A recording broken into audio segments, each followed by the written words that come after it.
punem întrebări. Cheers! Nu mai știu dacă acum filmez în 1970. Nu mă refer la an. Sau 640, ceea ce e foarte trist. I shall not comment. Hei! Hei! Hei! Hei! Hei! Cum te cheamă? Mă cheamă Ana. Maria Gheorghe, Gigi for short. E rândul meu? Cum te cheamă? Mă cheamă Alexandra Narcisa Iorgu, zisă Alexa. Edi mă numesc, din Sud-Est, București. Alex Vela, frățiuer. Waka, waka. După cele mai recente știri, I think like he's the perfect father. Pentru ăsta. Din vina mea. Minim 2, adică cum ca 1, 3. Înțelegi matematică. Atunci când vorbesc, nu pot să mă uit la tine pentru că sunt prea ocupată observându-mă pe mine. Preocupată, bă, și sunt sofisticată, mă. Care e fun fact-ul tău? Secretly, atunci când dau scroll prin newsfeed și văd, vezi aici, Bianca Drăgușanu și-a făcut încă o operație estetică.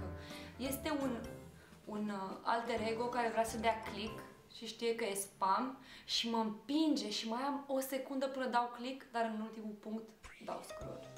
Fun fact-ul meu este că uneori când sunt la metrou am niște porniri foarte ciudate pe care mi le opresc de fiecare dată. Nu știu dacă sunt porniri sau dacă sunt doar gânduri. Întotdeauna stau în spatele unui om care stă în fața ușii de la metrou și este foarte aproape de geam. And sometimes I think I'm a superhero. Și mă uit la ei și mi se pare că stau ilegal de aproape de geamul ușii și mă gândesc doar cum pentru o secundă aș putea să fac o mișcare razantă, să lovesc în cap și să dau cu capul de ușă. Ăsta e ticul meu atunci când filmez și beau bere, fac Astăzi vă vom învăța o lecție foarte importantă. Dacă sunteți cântăreți și dați cu vocea, cum s-ar spune în popor sau în pantelimon, veți simți nevoia unei pauze vocale. Faci pauză vocală atunci când nu ai voce. Și Jinx! puneți o dorință. Îmi doresc ca Ruby să nu mai cânte vreodată. Îmi doresc ca Antonia să nu fie însărcinată ca Alex Vela. Puțin ca să mai ceva. A rămas singură. I'm just drink. Da. Am vorbit cu mine. Și ce mai zici? Pauză vocală. Atunci când faci pauză vocală vorbești doar cu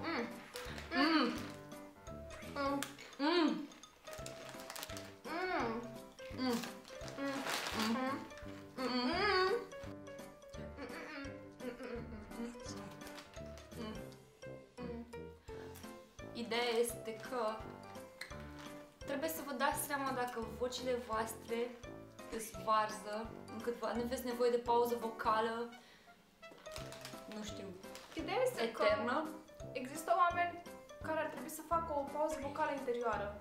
Pentru vocile din capul vostru, faceți o pauză vocală.